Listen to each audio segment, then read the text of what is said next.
ನಮಸ್ತೆ ವ್ಯೂವರ್ಸ್, ನಮ್ಮ ಹೆಜ್ಜೆ ಗುರುತು ಯೂಟ್ಯೂಬ್ ಚಾನಲ್ನ ಸೂಜಿ ದಾರ ಸೀರೀಸ್ಗೆ ನಿಮಗೆ ಸ್ವಾಗತ.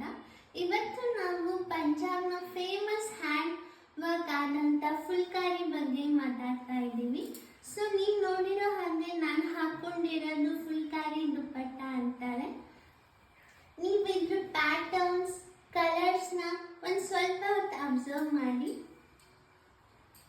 ನೋಡಿದ್ರೆ ಇಲ್ಲಿ ತುಂಬಾ ಸ್ಕ್ವೇರ್ ಇದೆ, ಟ್ರಯಾಂಗಲ್ ಇದೆ, ಮೋಸ್ಟ್ಲಿ ಜಾಮೆಟ್ರಿಕ್ ಶೇಪ್ಸ್. ಸೊ ಈ ಫುಲ್ಕಾರಿ ತುಂಬಾ ಎಮೋಷನಲ್ ಅಟ್ಯಾಚ್ಮೆಂಟ್ ಇರೋ ಒಂದು ಬಟ್ಟೆ. ಯಾಕಂದ್ರೆ ಪಂಜಾಬ್ ಸ್ಟೇಟ್ ಅಲ್ಲಿ ಯಾವಾಗಲೂ ಒಂದು ಮನೇಲಿ ಒಂದು ಹೆಣ್ಮಗು ಹುಟ್ಟಾಗ ಅದರ ಅಜ್ಜಿ ಆ ಹೆಣ್ಮಗು ದೊಡ್ಡೋಳಾಗಿ ಮದ್ವೆ ಆಗಿ ಕಳಿಸ್ಕೊಡ್ಬೇಕಾದ್ರೆ ಈ ಫುಲ್ಕಾರಿ ದುಪ್ಪಟ್ಟ ಹಾಕಿ ಕಳಿಸ್ಕೊಡ್ತಾರಂತೆ. ಸೊ ಆ ಅಜ್ಜಿ ಅವ್ರ ಕೈಯಿಂದ ಇದನ್ನ ಹೊಲಿತಾರಂತೆ.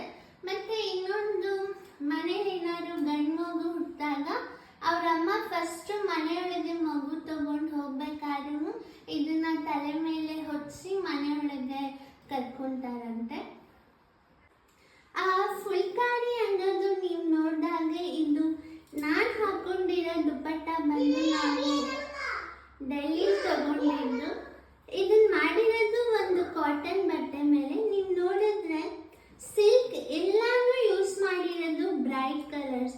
ಸೊ ಅದೊಂದು ನೀವು ಫುಲ್ಕಾರಿನ ಐಡೆಂಟಿಫೈ ಮಾಡೋದು ಹೇಗೆ ಅಂದರೆ ಯಾವಾಗಲೂ ಅವರು ಬ್ರೈಟ್ ಕಲರ್ಸ್ನೇ ಯೂಸ್ ಮಾಡ್ತಾರೆ. ಯಾಕಂದರೆ ಅದು ಹ್ಯಾಪಿನೆಸ್, ಸಂತೋಷನ ಇಂಡಿಕೇಟ್ ಮಾಡುತ್ತೆ. ಮತ್ತೆ ನೋಡಿದ್ರೆ ಥ್ರೆಡ್ಸಲ್ಲೆಲ್ಲ ಒಂಥರ ಶೈನ್ ಇದೆ. ಯಾವಾಗಲೂ ಅವ್ರು ಯೂಸ್ ಮಾಡೋದು ಸಿಲ್ಕ್ ಥ್ರೆಡ್ಸ್ನೇ. So phulkari history India Pakistan divide ಆಗೋ ಮುಂಚೆ ಇದ್ದ ಪಂಜಾಬ್ ರೀಜನಲ್ಲಿ ಇದು ಶುರುವಾಗಿದ್ದು. ಪಂಜಾಬಲ್ಲಿ ಒಂದು ಸಿಟಿ ಇದೆ ಪಟಿಯಾಲ ಅಂತ, ಅದನ್ನ ಫುಲ್ಕಾರಿ ಹಬ್ ಅಂತ ಕರೀತಾರೆ. ಸೊ ಸ್ಟಾರ್ಟಿಂಗ್ ಅಲ್ಲಿ ತುಂಬಾ ಪಂಜಾಬಲ್ಲಿರೋ ಹಳ್ಳಿಗಳಲ್ಲಿ ಇರೋ ಪ್ರತಿಯೊಬ್ಬರೂ ಇದನ್ನ ನೀಡಲ್ ಸ್ಟಿಚ್ ಮಾಡ್ತಾರೆ ಅಂತಾನೆ ಹೇಳ್ಬೋದು.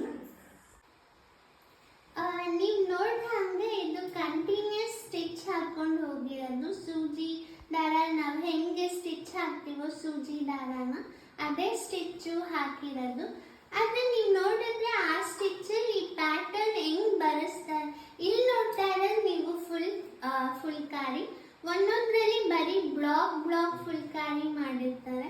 ಅವಾಗ ಅವ್ರು ಏನು ಮಾಡ್ತಾರೆ ಅಂದರೆ ಒಂದು ವುಡನ್ ಬ್ಲಾಕ್ನ ತಗೊಂಡು ಆ ಫ್ಯಾಬ್ರಿಕ್ ಮೇಲೆ ಇಂಪ್ರಿಂಟ್ ಮಾಡಿ ಆ ಡಿಸೈನ್ನ ಮಾತ್ರ ಫುಲ್ಕಾರಿ ಮಾಡ್ಕೊಂಡು ಬರ್ತಾರೆ. ಸೊ ಈ ಥರ ದುಪ್ಪಟ್ಟ ಮಾಡಬೇಕು ಅಂದರೆ ಫುಲ್ ಡೇ ವರ್ಕ್ ಮಾಡಿದ್ರು 2 ದಿವಸ ಬೇಕಾಗುತ್ತಂತೆ. ಆದರೆ ಬ್ಲಾಕ್ ಫುಲ್ಕಾರಿ ಮಾಡೋಕ್ಕೆ 1 ದಿವಸ ಬೇಕಾಗುತ್ತಂತೆ. ಆ ಡಿಸೈನ್ನ ಕಾಂಪ್ಲೆಕ್ಸಿಟಿ, ಆಮೇಲೆ ಇದಿರೋದು ನಾವು ಸ್ಕ್ವೇರ್ ಟ್ರಯಾಂಗಲ್ ಪ್ಯಾಟರ್ನ್. ಆದರೆ ಇದರಲ್ಲಿ ಪೀಕೋ ಬೇರೆ ಥರ ಕಾಂಪ್ಲೆಕ್ಸ್ ಪ್ಯಾಟರ್ನ್ಸ್ ಮಾಡೋದು ಇರುತ್ತೆ. ಆ ಥರನೂ ನೀವು ಖಂಡಿತ ಎಕ್ಸ್ಪ್ಲೋರ್ ಮಾಡಿ. ಸೊ ಫುಲ್ಕಾರಿ ಹಿಸ್ಟ್ರಿ ಬಂದು ನೀವು ಕೇಳಿರ್ಬೋದು, ಪಂಜಾಬಲ್ಲಿ ತುಂಬ ಜನ ಸಿಖಿಸಮ್ ಫಾಲೋ ಮಾಡ್ತಾರೆ. ಸೊ ಗುರುನಾನಕ್ ಸಾಹೇಬ್ ಅವರ ತಂಗಿ ಇದನ್ನ ಕರ್ಚೀಫ್ ಮೇಲೆ ಹೊಲಿದು ಫುಲ್ಕಾರಿನ ಅವರು ಗುರುನಾನಕ್ಗೆ ಕೊಡ್ತಿದ್ರಂತೆ. ಸೊ ಅದು 15th ಸೆಂಚುರಿ, ನಾವೀಗಿರೋದು 21st ಸೆಂಚುರಿ. ಅಂದರೆ ಇದು 500 ವರ್ಷದ ಹಿಂದಿನ ಇತಿಹಾಸ ಹೊಂದಿರೋ ಒಂದು ಹ್ಯಾಂಡ್ ಎಂಬ್ರಾಯ್ಡ್ರಿ. ಸೊ ಇದನ್ನ ನಾವು ತಗೊಂಡ್ರೆ ಒಂದು ಲೆಗಸಿನೇ ನಾವು ಕ್ಯಾರಿ ಫಾರ್ವರ್ಡ್ ಮಾಡ್ದಂಗೆ ಇರುತ್ತೆ. ನೀವು ನೋಡಿದ್ರೆ ಇದನ್ನ ನೀವು ದುಪ್ಪಟ್ಟ ಥರನೂ ಯೂಸ್ ಮಾಡ್ಬೋದು ಹೀಗೆ. ಆಮೇಲೆ ನೀವು ನೋಡಿದ್ರೆ ಇದು ಸಿಲ್ಕ್ ಆಗಿ ಕಾಟನ್ ಫ್ಯಾಬ್ರಿಕ್ ಇಂದ ಮಾಡಿರೋದ್ರಿಂದ ಪಂಜಾಬ್ ಡೆಲ್ಲಿ ರೀಜನ್ಸ್ ಅಲ್ಲಿ ತುಂಬಾನೇ ಚಳಿ ಇರುತ್ತೆ ವಿಂಟರ್ಸ್ ಅಲ್ಲಿ. ಅವಾಗ ನೀವು ಶಾಲ್ ಥರನೂ ಯೂಸ್ ಮಾಡ್ಬೋದು. ಇದು ಮಲ್ಟಿಪರ್ಪಸ್. ಸೊ ಈ ಪರ್ಪಸ್ಗೆ ನೀವು ಅಂದರೆ 2 ಥರ ಫುಲ್ಕಾರಿ ಬರುತ್ತೆ ಫ್ರೆಂಡ್ಸ್. ಒಂದು ಹ್ಯಾಂಡ್ ಓವನ್ ಹ್ಯಾಂಡ್ ಸ್ಟಿಚ್ ಮಾಡಿರೋ ಫುಲ್ಕಾರಿ, ಇನ್ನೊಂದು ಮೆಷಿನ್ ಮೇಡ್.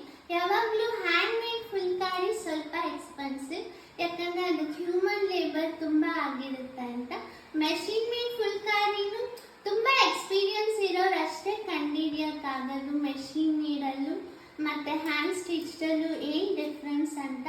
ನಾನು ಕೇಳಿದ್ರೆ ನೀವು ಖಂಡಿತ ಯಾವುದಾದ್ರೂ ಒಂದು ಟ್ರೈ ಮಾಡಿ. It's a must in your wardrobe collection ಅಂತ ಹೇಳ್ತೀನಿ. ಸೊ ಈ ಫುಲ್ಕಾರಿ ಎಪಿಸೋಡ್ ನಿಮಗೆ ಇಷ್ಟ ಆಗಿದ್ದರೆ ದಯವಿಟ್ಟು ಕಮೆಂಟ್ಸಲ್ಲಿ ತಿಳಿಸಿ. ನಿಮ್ಮ ಹತ್ರನೂ ಫುಲ್ಕಾರಿ ಇದ್ದರೆ ನಿಮ್ಗೇನು ಅನ್ನಿಸ್ತು, ನಿಮಗೆ ಶಾಪಿಂಗ್ ಮಾಡಿದಾಗ ಇದನ್ನು ಬಿಟ್ಟು ಏನಾದರೂ ಐಡಿಯಾ ಸಿಕ್ಕಿದ್ರೆ ಖಂಡಿತ ಶೇರ್ ಮಾಡಿ. ನಿಮ್ಮ ಸಮಯಕ್ಕೆ ಧನ್ಯವಾದಗಳು. Thank you.